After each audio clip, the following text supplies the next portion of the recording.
તારીખ 28થી 31 મેમાં આ સિસ્ટમ જે ગતિવિધિ છે એ ડીપ ડિપ્રેશનમાંથી કદાચ વેલ માર્ક લો પ્રેશર અને ક્યારેક હળવા પ્રકારનું સાયક્લોન બની શકવાની શક્યતા ગણી શકાય. ગુજરાતના ઘણા ભાગમાં 25 તારીખ સુધી પણ વરસાદ થવાની શક્યતા છે. આંધી વંટોળનું પ્રમાણ ઘણું વધારે છે, જેથી આંબાની કેરી ઉપર પણ તેની અસર થવાની શક્યતા રહે છે. પણ ગાજવીજના કારણે થાંભલા પાસે લાઇટના કે ઝાડ નીચે ઊભું રહેવું સારું નહીં. ક્યારેક વીજ પ્રપાતના કારણે મુશ્કેલી થઈ શકે છે. 23થી માર્ચના અંત સુધીમાં હવામાનમાં વારંવાર પલટા આવશે અને ક્યારેક આ સિસ્ટમ ઇન્ટેન્સિફાઈ થઈ અને ડીપ ડિપ્રેશનથી ક્વચિત સાયક્લોન બની શકવાની શક્યતા ગણી શકાય. ગુજરાતમાં ભારે આંધી વંટોળનું પ્રમાણ વધવાની શક્યતા રહે છે. એટલે જૂનની શરૂઆતમાં ગરમી વચ્ચે લગભગ ગુજરાતના ઘણા ભાગોમાં ચોમાસું આવી શકવાની શક્યતા રહે છે.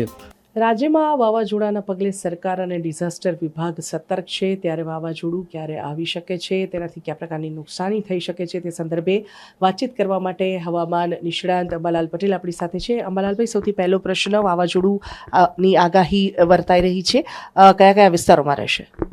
આપનો આભાર. આપની ચેનલમાં વાવાઝોડું અંગે જોવા જઈએ તો આ વખતે દેશના ભૂભાગોમાં લો પ્રેશર બને છે. દરિયા કિનારે ના ભાગમાં લગભગ સહેજ હાઈ પ્રેશર હોવાથી જે સિસ્ટમ બની રહી છે ડિપ્રેશન, અને એ ડિપ્રેશનનો માર્ગ ભારતના અંદરના ભાગમાં લગભગ રત્નાગીરી, કોંકણ અને ગોવાના ઉપરના ભાગમાં સિસ્ટમ બની રહી છે. અંદરના ભાગમાં મૂવ કરી રહી છે. પરંતુ આ સિસ્ટમ સમુદ્રનું તાપમાન જે છે ભિન્ન ભિન્ન ભાગના એન્ટી સાયક્લોનો બનતા દરિયામાં આવતા આ સિસ્ટમને રોકે છે. પરંતુ છેક દક્ષિણમાં કર્ણાટકથી નીચેના ભાગમાં જોવા જઈએ તો આ સિસ્ટમ પૃથક છે અને આ સિસ્ટમ લગભગ 24-25 તારીખ પછી કંઈક આપણને ખ્યાલ આવશે કે ઇન્ટેન્સિફાઈ થશે અને તારીખ 28થી 31 મેમાં આ સિસ્ટમ જે ગતિવિધિ છે એ ડીપ ડિપ્રેશનમાંથી કદાચ વેલ માર્ક લો પ્રેશર અને ક્યારેક હળવા પ્રકારનું સાયક્લોન બની શકવાની શક્યતા ગણી શકાય. પરંતુ અત્યારે સાયક્લોન અંગે વિઘાતો છે જ, કારણ કે આ જે સિસ્ટમ જે છે એ દરિયામાં સંતાકૂકડી રમી રહી છે.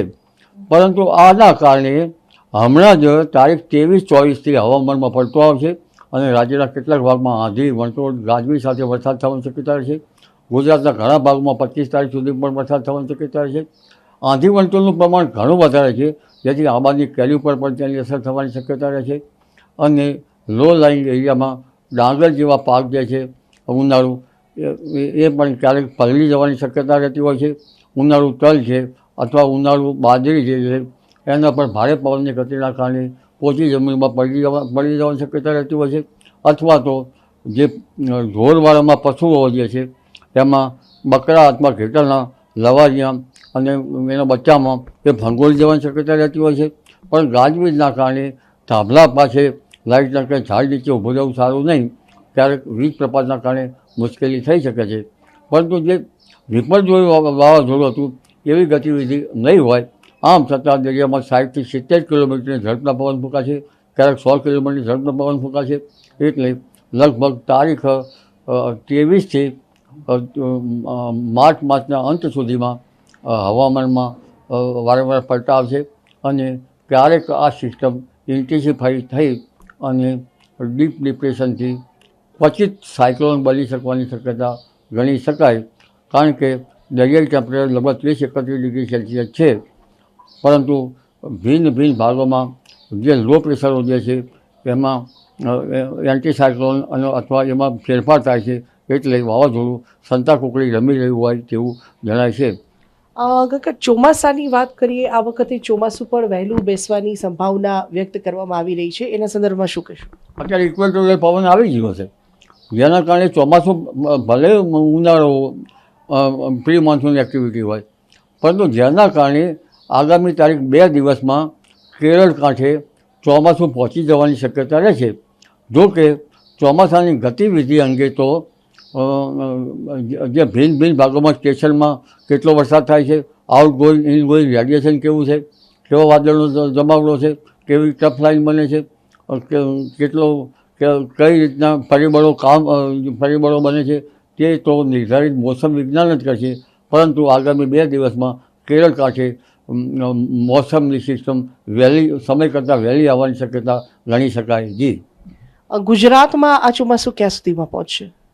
ગુજરાતમાં ચોમાસું લગભગ પહોંચવાની શક્યતા જોવા જઈએ તો સમયવાહી પ્રવાહ જોર પકડશે અને સેચુરેશન ટાપુ પરથી આ પ્રવાહના જોરના કારણે લગભગ 8 કે 10 જૂન સુધીમાં ગુજરાતમાં વરસાદ થવાની શક્યતા રહેશે.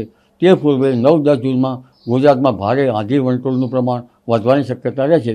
એટલે જૂનની શરૂઆતમાં ગરમી વચ્ચે લગભગ ગુજરાતના ઘણા ભાગોમાં ચોમાસું આવી શકવાની શક્યતા રહેશે, કારણ કે 8મી જૂન આસપાસ દરિયામાં પવનોની ફેરબદલી થશે.